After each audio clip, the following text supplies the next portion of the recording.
So let's get started. The question that I want to take today is what Sadaf had asked me. So all of you are sending me questions, and if you're not aware, you can email me on info@autisminsights.com, and all those questions are compiled, and I'm taking those questions. Okay.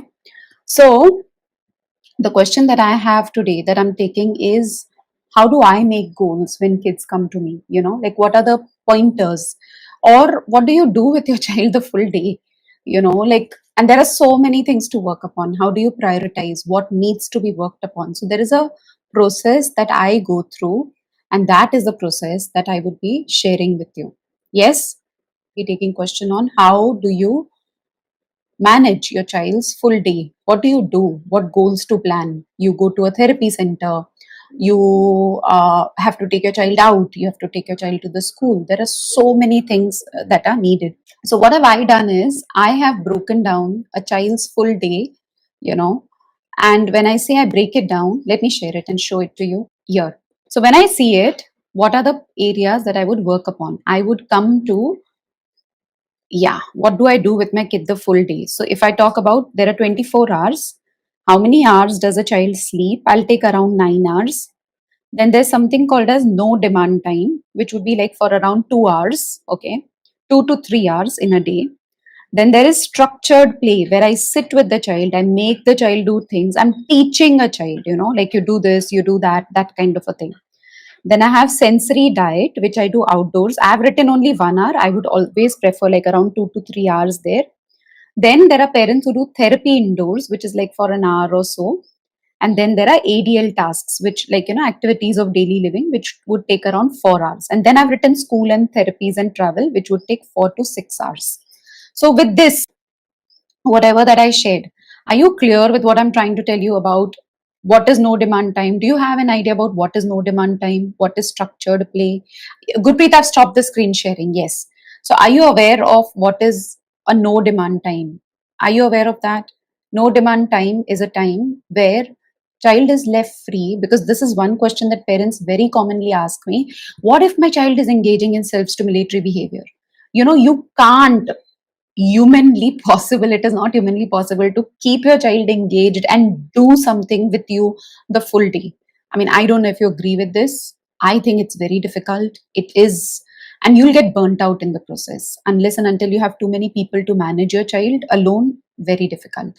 So that's why, and that child would also get bored by you telling him do this, do that, do this, do that all the time, you know so there has to be a no demand time. Sleep is very important. Okay. Sleep is extremely important, that the child sleeps on time. There is no demand time. Then when I talk about therapies and all, then I'll get into what do I do in what do I ask parents to do in the mornings, in the afternoons, and in the evenings. That's what I would come to. But these are the broad, big areas that I feel need to be worked upon. So now I'm going to share my screen again, and I'm going to move ahead on what I want to share with you. Okay. So I spoke about this school therapies and all of it. Now, if I go beyond, now if I have morning time, what is it that I should be working on in the morning? ADL, sensory diet, and school. So before school, I would give sensory diet to my child. Okay, and we'll get there. I'll talk about it. In the afternoon, I will do what is called as prescriptive therapy. When I say prescriptive therapy, what is the therapy that your therapist has asked you to do with your child? Like, your therapist, I don't know, I'm sure you go to some or the other therapist and they tell you do this jumping or do this whatever activity with your child. So that is what I would do in the afternoon, 3, 4, whatever, if your child is older and not sleeping in the afternoon. Study and all also I would do like 4 or 5, or like something around there, 3, 4, 5 kinds, and no demand time in the afternoon. Then when I take evening, I would have outdoor, and I'll have sensory diet over there. Sensory diet is outdoor, where the child goes on the slides, goes on the swings, climbs those jungle gyms and all of it. And this study I've written here or here, or I can break it down into like say 30 minutes here, 30 minutes there. And again, a no demand time. Then in the late evening, there is a 3-2-1 rule, and there's a no demand time and sleep routine. Now, before I go ahead, hold on. Before I go ahead, I want to ask you, do you, I mean, if your child goes to school and if your child is younger than 3, 4, they will sleep in the afternoon. Then I wouldn't have a lot of activities happening in the afternoon. But if your child is older and not sleeping in the afternoon, usually afternoon is the time which I call as dead time. You know, there isn't much happening with a lot of kids, and that is the time that I can what you could use it. Okay, Sneha, no demand time is where I do not ask the child to do this, do that, follow me, follow that. I don't give any kind of a demand to the child, and that is my time as a parent also to just be. You know, I can't, like, you know, we all need those periods of time when you're not, you'll still have to look at your child, you'll have to keep a watch and supervise, but you're not giving or demanding some activity from your child. Okay, that's what I mean to say. What else I had written down? Let me see. Okay, so when I talk about sensory diet in the morning, now these are the things that I would give to a child before I send the child to a school, because then the child would be more comfortable. What are the things that come to your mind? Put it down. What are the activities that you can do with your child before you send your child to a school? Can you put it down? Let me see. What are the kind of things that comes to your mind? Sheetal, I would come to the 3-2-1 rule. Don't worry, I'll get there. So first of all, tell me, what are the activities that you can do with your child in the morning? Walk is a wonderful activity because very good. So going for a walk for up to 20 minutes, awesome. Yoga, again, it depends on your child. You know, if your child understands, swinging is another very good activity. Yeah, very nice. Cycling is another good. Climbing stairs, if the child likes it. Otherwise, there's no purpose to climbing stairs. So I wouldn't do it. You know, there are a lot of things nowadays. Okay, do this proprioceptive. There are many proprioceptive activities, but I would do what the child likes more rather than, you know, meaning it has to be what the child is enjoying. Yeah. So revising school routine, I wouldn't do that in the morning. No, I wouldn't do that. I'm talking about a sensory diet. So climbing stairs, garden, that's a very good thing. Ball pressure, very good. I can do that. Sun exposure, amazing. Getting up and coming out and exposing yourself to light awakens the body. It gets your arousal system into an optimum level. So that's very good. Swing, walking with weight, yeah, you can walk with weight. Brushing and all, again, some parents do it. If your therapist has suggested, you would do it. I'm talking about proprioceptive and deep pressure activities. Yeah, like good watering plants, again, okay, but I'm talking about if your bucket is really heavy, then yes. So the better activities that come to my mind, I mean, whatever you've mentioned, similar ones, but walking, cycling, running, brisk walking. If your child understands yoga. um, what else? Deep pressure. These are some. You can do some animal walks. You can do some. That's it. I think that. Those are the kinds of things that I would do in the morning. If you're doing my reflex integration classes, and if I've given you certain exercises, if you know them, yeah, you could do them in the morning. So the ones who have done my courses, if you know all the rhythmic movements that we work upon, or yeah, even vestibular swinging would be a good way. Working on developmental movement patterns. So if you're aware of, then that is what you can do. For some of you who don't know what they are, my autism intervention course is coming up in May, and then you can register there. Okay. So these are the kinds of things that I would do in the sensory diet. So the child wakes up, and do you know what is ADL? I'll get into more details, but do you know what the full form of ADL? ADL. Any idea what is ADL? Activities of daily living. Now, why am I coming here is because, yeah, activities of daily living, Akanksha. Because what happens is a lot of parents, and I'm not blaming or judging, I'm just sharing my perspective. They want to get their kids become independent in ADL, but all of that is done because, you know, morning it's like you have to go to school, you have to do so many things, everything is so rushed up, and so ADL just goes for a toss. Child is fed, brushed, teeth are brushed by the parent, everything is done by the parent. But I think that would be the best time to work on ADL is not just in the morning, but afternoon also, evening also, and that is a main area that I would always work upon with any child. Okay, so that's what I mentioned about in the morning. Then in the afternoon, what did I mention? Hold on, let me check it. I told about prescriptive therapy. So when I say prescriptive therapy, whatever, like if I've given you, okay, work on supine flexion, okay, work on prone extension, okay, work on this particular reflex, okay, work on that particular reflex. So this is all prescriptive therapy, that do this much, do that much, do this much, do that much. Then there is something called as responsive therapy. When I say responsive therapy, matlab, I find that my child is hyperactive and running all over. What would you give? What do you think would you do if your child is running around, not listening to your commands, not following your commands? You feel, oh, my child is hyperactive. What activities would you do with your child at that time? Tell me. Hmm. You've sat with your child to do prescriptive activities, that okay, this I have to do, and the child is not listening. You would add up a lot of proprioceptive and deep pressure. You'll do a lot of calming activities. So when you change, you're not doing what your therapist has suggested, but you're doing it because your child is hyperactive. That's called responsive therapy. You're doing in response to what the child's state is. Makes sense, right? Are you all getting in? Are you all there? Are you all understanding me? Say yes, yes, yes, yes, yes. Just put it down so I get that you're clear. Is this pace okay? Just say pace okay. You want me to go slow? Good. I see a lot of yeses. Wonderful. So morning is done, afternoon is done. So I would do prescriptive therapy. I would do study in the afternoon. I would have a lot of no demand time in the afternoon. Okay. And then evening would be outdoor play for sure. There's no way that I wouldn't have an outdoor play happening.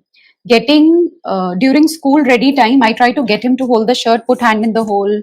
So I would get into that, Nitesh. I'll be talking more about it. So give me 1 second. I'm going to get into what I have explained here. Hold on. So that was okay. Now I'm coming to the 3-2-1 rule. So a lot of times when I ask parents, what time does your child sleep? So the child sleeps at 11:30, 12, 12:30, 1. Not a good idea. They say we make him sleep in the afternoon, so he sleeps late. So I would not prefer this kind of a thing. It's always better that the child sleeps early by 9:30 or 10. What is it that I would do 3 hours before? And again, so this is important, that the child sleeps on time. And so all my activities have to be structured around in such a way that by the time it's what you say 10 o'clock, I've finished everything and the child is ready to sleep. A lot of parents tell me that they have their dinner by 8:30. The child goes to sleep by 9:30. So it's preferred that 2 to 3 hours, ideally around 3 hours before, we do not eat. That's how it is. So 2 hours or 3 hours before that the child has his dinner. Dinner is done. 2 hours before, no work. You know what I mean? Parents sit with their kids, make them do writing, reading, matching, block fixing, all those kinds of activities 2 hours before sleeping, 8:30, 9:30. They say whatever time we get. I wouldn't use a time before sleeping to do activity which requires me to focus. Because I want my brain to get a message, oh, it's okay, I need to go to sleep, it's relaxing time. Make sense what I'm trying to convey? Yeah. So yeah, great, Amrita. Thank you. So, what am I saying is 3-1 rule. 3 hours before sleeping, I would finish the breakfast. 2 hours before sleeping, I wouldn't engage in a lot of learning. Not even, I mean, I know a lot of kids, and I'm not judging again, but a lot of kids go for therapy at 8:30, 9:30. Not a good idea. So, I would do it like, by 5, 5:30, 6. Okay, that's the time that I would have it. Evening time is going to be more about, what do you call it, it's unwinding, just relaxing, doing very simple activities which give me the signal that, oh, so just as somebody mentioned right now that you have to expose yourself to the sun, that same way we would want the child, we have to be exposing to ourselves to the darkness. It's time to go to sleep. No white lights in the evening. So 3 hours I told you, 2 hours I told you, and 1 hour before sleeping there would be no exposure to screen time. And this doesn't apply only to kids, it's also for parents, because kids would be copying their parents, right? Are you there with me? Are you getting what I mean by 3-2-1 rule? Are you clear? Manu, I get your question, but that is not what I would be talking about right now. Mail that question. I'll get into details of what are the sitting activities to do. Is that okay? Yeah. Let's not, if I go everywhere, I won't be able to give you the thing that I want to really work upon. Good. Okay. Now I'm going to share my screen again. So, and you see if you've understood what all I have told you so far. So I spoke about morning ADL, sensory diet and school. Then I've written afternoon, prescriptive therapy or responsive therapy. Then you do study time, no demand time. Evening, when I say evening, it's like 4 to 7 kinds, So outdoor sensory diet, study, no demand time. Late evening, 3 to 1 rule, no demand time, and sleep routine. Any idea what is a sleep routine? Do you know what is a sleep routine? What are the kind of activities that you would do as sleep routine? What are the kinds of things that will prepare your child that, oh, it's time to go to sleep? Can you tell me some of those activities in the chat? What are the kind of activities that you would do to prepare the child's body to sleep? So dress up, change clothes, get into your night clothes. That's one signal. Oh, it's time to go to sleep. Calming music, very good. Same music maybe every day. Awesome. Maybe taking a nice warm water bath. Yes, SK, very good. Changing clothes is mentioned already. Family dinner would not be late. Huh? That's another thing. So that's good what you're saying, but it has to be deep, light ball, deep pressure. What else? Bedtime stories, another very good thing. Nidhi, yes, that's something that we can do. Lights off or maybe yellow lights. There are no white lights. Okay. Dimming the light. Very good, Nagma. Dimming the light. Hot shower. I think we've covered all. Massages. Oiling, yeah, could be nice massages. So these are all the ways that the child knows, oh, it's time to sleep. Even if you have just one, change into the night clothes. That's also enough. Remember one thing: if you do all of these routines, but if you are all hyped up and you're like, oh my god, I have to do this, I have to do this, I have to do that, and if you are in that zone, your child's body is also going to pick up on those non-verbal cues. Yeah, you can have fragrance. You can talk about the day again. Yeah, you can do it, but you can talk about it. Meaning, what I mean is I talk about it. I'm not going to expect my child, you say what happened. What did you do in the day? Makes sense, right? I hope you get that. Facial massage is a good idea. So you don't have to do all, pick up any one, and that's where you go. Calming stories, fantasy stories, those Panchtantra. I don't know if you read those, or even those Bruno stories, Bubble stories. There are so many of those Clifford stories. I don't know if you're aware of all of those. So reading out those kinds of things is what I would do. So I hope you get what I'm saying. Now I'm going to go to more complex stuff. Okay. And let me share this. So this is what I spoke about. Now, what are the areas that we want to work upon? We want to work upon areas of daily living. That's activities of daily living. Then my child has to be independent in going, in the, what you say, the role of being a student. What is it that is the role of being a student? And then social emotional. Now, let me explain. When I talk about school, so when a child goes to school, what are the expectations? That the child sits, child follows instruction, child regulates his energy, meaning the child has to be what you call not running around and all of those things. So those are all the skills that are needed for preparation to school or for being comfortable in the school. Correct. Now, before you go, I wanted you to know about my app autisminsights.com. Autism with an AWE. And in this app, what do you get? You get a 14-day free trial period to the foundation level. You get daily insights from my working for the last 23 years. What you see right now on YouTube, you get to meet me, hear me every day. You get my audio books, you get my recorded courses, you get my master classes. There's so much waiting for you. And I want you to experience it and grab that 14-day free trial for yourself.